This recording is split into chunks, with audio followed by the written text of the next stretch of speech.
না। বেলাল বলে, আবু বকর তুমিও ভালোবাসো, আমিও ভালোবাসি। শোনো গো আবু বকর, তোমরা নবীজির রওজা শরীফ দেখলে সহ্য করতে পারো।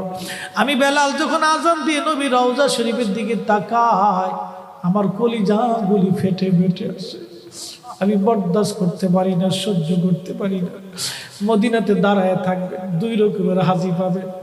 যখন 7 নম্বর গেট দিয়ে বাবু সালাম দিয়ে হাজিরা ঢুকে সালাম দিতে দিতে যায়, কিছু নবীর পাগল আছে, রওজার সবুজ মিনারা দেখলে চোখ বেয়ে বেয়ে পানি আসে। রওজা শরীফে ঢুকলে তারা হাওয়া করে কাঁদতে থাকে, আর মুতুয়াগুলি খালি ধমক দেখে, ইয়া হাতি আল্লাহ বেদা, ইয়াল্লাহ ইয়াল্লাহ ইয়াল্লাহ ইয়াল্লাহ শিট ইয়াল্লাহ বেদা।